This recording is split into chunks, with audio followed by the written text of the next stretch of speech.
जय श्री कृष्ण भक्तों। कल 17 फरवरी 2024 तदनुसार माघ शुक्ल अष्टमी तिथि है। माघ शुक्ल अष्टमी तिथि को भीष्माष्टमी के नाम से भी जाना जाता है।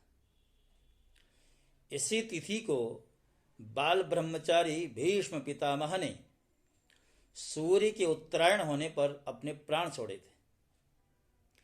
उनकी पावन स्मृति में यह पर्व मनाया जाता है।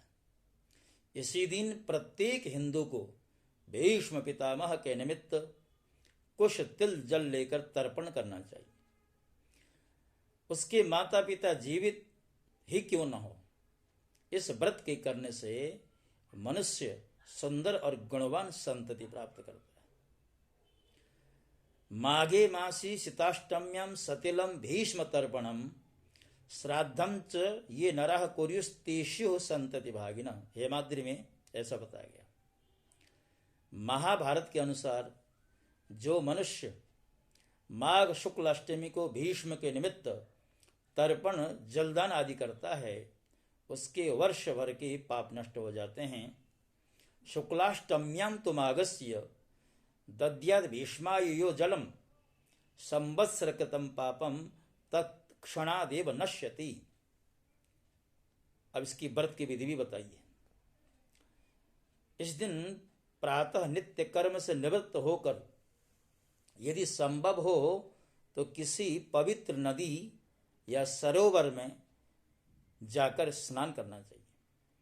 अन्यथा घर पर ही विधिपूर्वक स्नान कर भीष्म पितामह के निमित्त हाथ में तिल जल आदि लेकर अपसभ्य और दक्षिणाभिमुख होकर निम्नलिखित मंत्रों से तर्पण करना चाहिए। वैयाग्र पद गोत्राय सांकृत्य प्रवराय च गंगापुत्राय भीष्माय सर्वदा ब्रह्मचारिणे भीष्मः शांतनवो वीरः सत्यवादी जितेन्द्रियः आविरद्भिरवाप्नोतु पुत्र पौत्रोचितां क्रियाम। इसके बाद पुनः सभ्य होकर निम्न मंत्र से गंगा पुत्र भीष्म को अर्घ्य भी प्रदान करना चाहिए। वसूनाम अवताराय शंतनो रात्मजाय च अर्घ्यम ददामि भीष्माय आबाल ब्रह्मचारिणे। इसके विषय में कथा आती है। भीष्म पितामह हस्तिनापुर के राजा शंतनु के पुत्र थे। देव नदी भागीरथी श्री गंगा जी इनकी माता थी। बचपन में इनका नाम देवव्रत था। इन्होंने देवगुरु बृहस्पति से शास्त्र तथा परशुराम जी से अस्त्र शस्त्र की शिक्षा प्राप्त की थी। इनके समकालीन शस्त्र शास्त्र का इनके जैसा कोई ज्ञाता नहीं था। वीर होने के साथ ही ये सदाचारी और धार्मिक थे। सब प्रकार से योग्य देखकर महाराज शंतनु ने इन्हें युवराज घोषित कर दिया था। एक बार महाराज शंतनु शिकार खेलने गए थे। वहां उन्होंने मत्स्यगंधा नामक एक निषाद कन्या को देखा, जो पराशर ऋषि के वरदान से अपूर्व लावण्यवती हो गई थी। उसके शरीर से कमल की सुगंध निस्सृत हो रही थी, जो 1 योजन तक जाती थी। महाराज शंतनु उसके रूप लावण्य पर मुग्ध हो गए। उन्होंने उसके पिता निषाद राज से उस कन्या के लिए याचना की। निषाद राज ने शर्त रखी कि इस कन्या से उत्पन्न पुत्र ही राज्य का अधिकारी होगा। राजा उदास हो गए। वे राजकुमार देवव्रत के अधिकार को छीनना अनुचित मानते थे, पर मत्स्यगंधा को वे अपने हृदय से निकाल नहीं सके। परिणाम स्वरूप वे बीमार हो गए। राजकुमार देवव्रत को जब राजा की बीमारी और उसका कारण पता चला तो वे निषाद राज के पास गए और निषाद राज से कन्या को अपने पिता के लिए मांगा। निषाद राज ने अपनी शर्त राजकुमार देवव्रत के भी सामने रखी। इस पर देवव्रत ने कहा कि इस कन्या से उत्पन्न होने वाला पुत्र ही राज्य का अधिकारी होगा।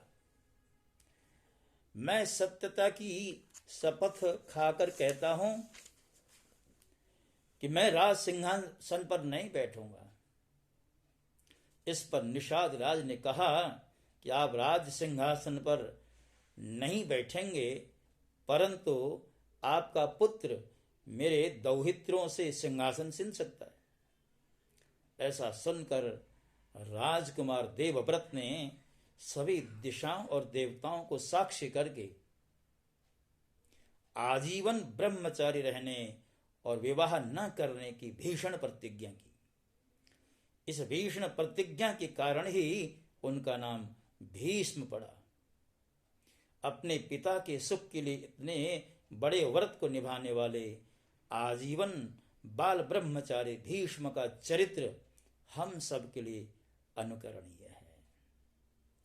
उनकी पुत्रहीन अवस्था में मृत्यु हुई, परंतु इनकी अखंड ब्रह्मचर्य व्रत के कारण संपूर्ण हिंदू समाज पुत्र की भांति इनका तर्पण करता है।